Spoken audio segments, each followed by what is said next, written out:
আসসালামু আলাইকুম রহমতুল্লাহ। আজকে আপনাদের কাছে আরেকটা ভিডিও নিয়ে হাজির হয়েছি। এই ভিডিওতে হইলো পাম বাগান কাটলে এটা কেমন দেখা যায়। পুরা খোলা ময়দান দেখেন। এই বাগানটা 1997 সালে লাগাইছিল। লাগানোর পর আজকে হইলো 2024 সালে এই বাগানটা কাটা হয়েছে। তাহলে কয় বছর হয়েছে? 26-27 বছর হয়ে গেছে। 26-27 বছর হয়েছে এই বাগানটা। এই বছর 2024 সালে কাইটা ফেলাইল। তো এই বাগানটা যে কাটছে, এই গাছের ভিতরে বেশি একটা ফল দেয় নাই, আর গাছ অনেক বেশি মরে যায়, তখন আর কি বাগানগুলা কাইটা ফলানো হয়। তো এখন এই যে নতুন বাগান, এই গাছগুলা কাটে হইলে ওই যে বড় বড় ব্লেড ভেকু আছে, ওই ভেকু দিয়া গাছগুলা কাটে, কাইটা একবারে ছোট ছোট পিস পিস করে, পরে এগুলা পচা যায়, মেশিন দিয়ে আবার থেতলা করে এইভাবে আর কি মিশাই দেয় মাটির সাথে, পচা যায়, নষ্ট হয়ে যায়, ওগুলোই আবার সার হয়। তো এখন এই যে এই বাগানে গাছ লাগাইবো, এই বাগানে নতুন করে গাছ লাগাবো। গাছ লাগানোর আগে গাছ যে লাগাবে, তো এটা গাছ লাগানোর আগে এটার ভিতরে কিছু গাছ লাগাবে, লতা পাতার মতো গাছ লাগাবে, যেন মাটিটা ঠান্ডা থাকে। ওইটাকে বলে কাচাং। এই যেমন এখানে আমি দেখাই ওই কাচাংটা, এই যে দেখছেন ওই যে সিম গাছের পাতার মতো দেখা যায়। এই যে এই বাগানটা লাগাইছে হইলো 2022 সালে, সরি 2023 সালে এই বাগানটা লাগাইছে। 1 বছর হয়েছে এই গাছটার। এই যে 23 সালে এই গাছটা লাগাইছে, ছোট 1 বছর হয়েছে। এই যে লতা পাতা এই যে এরকম হবে, এগুলা মানে গাছটা যেখানে থাকবে এর সাইডে দিয়েই আর কি এই লতা পাতাগুলা লাগাবে, যাতে রোদের তাপে এটা যেন কোনো সমস্যা না হয়, এবং ওই লতা পাতার উপরে যেন রোদের তাপটা পড়ে এবং মাটিটা যেন ঠান্ডা থাকে। তো মাটিটা ঠান্ডা থাকলে গাছটা সুস্থ থাকবে, গাছটা অসুস্থ হবে না, এবং গাছটায় ফল ভালো হবে। তো এরকম করেই আর কি এটার সাথে এই যে 2024 সালে এই বাগানটা লাগাইতেছে।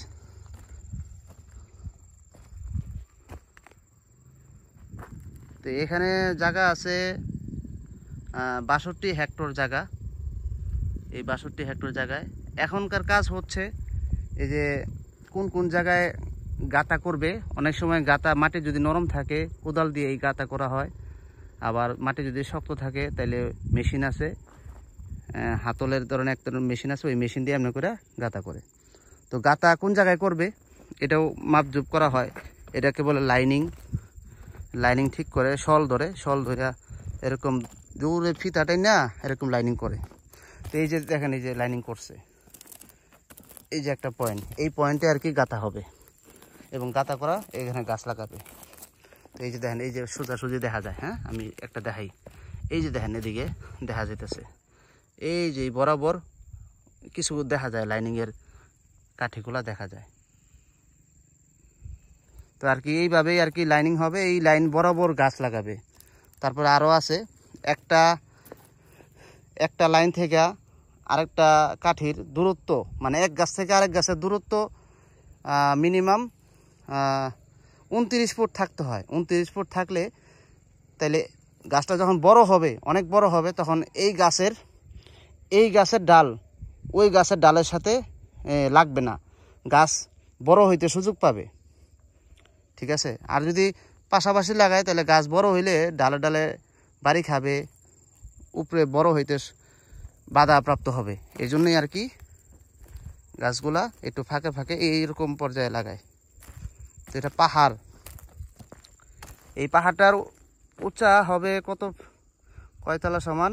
4 তলা সমান হবে এই পাহাড়টা। ওই যে ওখানে আবার উঁচা আবার বেশি আছে, সবার শেষে ওটা 5-6 তলার উপরে হবে, এরকম হবে, 5-6 তলার সমান উঁচা হবে। তো এই বাগানের ভিতরেই রাস্তা, এই যে লাল মাটির রাস্তা, ওই যে মোটর যাইতেছে দেখা যায়, এই যে মোটর দেখা যায়, এই যে গেল।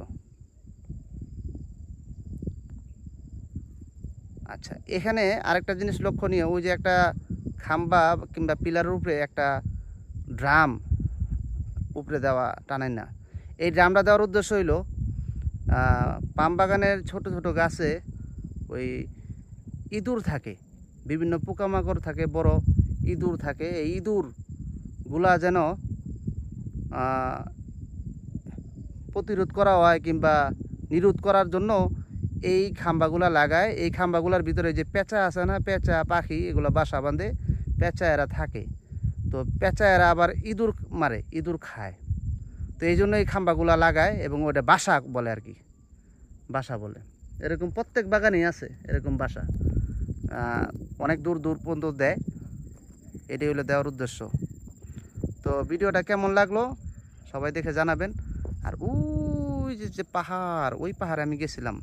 ওই পাহাড়টা না হইলে আপনার 15 তলা 20 তলার সমান উঁচা হবে, এত বড় পাহাড়, অনেক বড় পাহাড়। ওটার উপরে উঠলে মনে হয় যে ওই যে মেঘ আছে না, মেঘ লাগে আর কি শরীরে, এরকম। ওটা অনেক উঁচা পাহাড়। ওই পাহাড়ে ওঠার আবার রাস্তা আছে, সরকারিভাবে রাস্তা তৈরি করে দিছে এবং রাস্তাগুলো এমনভাবে করছে খসখসা যেন কেউ পিছলায় না পড়ে। তো হুন্ডার দিয়ে উঠানো যায়, হাইটা উঠানো যায়, তারপরে গাড়ি দিয়ে উঠা যায়। তো ভিডিওটা কেমন লাগলো সবাই কমেন্ট করে জানান এবং আমার এই ভিডিওটা শেয়ার করেন এবং লাইক করেন এবং বেল আইকন টিক করে পরবর্তী ভিডিও দেখার জন্য যেন আপনি সহজেই পেয়ে যান, সেই জন্য ভিডিওটা আপনি লাইক করে দেন। তো সবাইকে অনেক অনেক ধন্যবাদ। ভালো থাকেন, সুস্থ থাকেন, ইবাদত করেন, হালাল ইনকাম করেন। আসসালামু আলাইকুম রহমতুল্লাহি ওয়া বারাকাতুহু।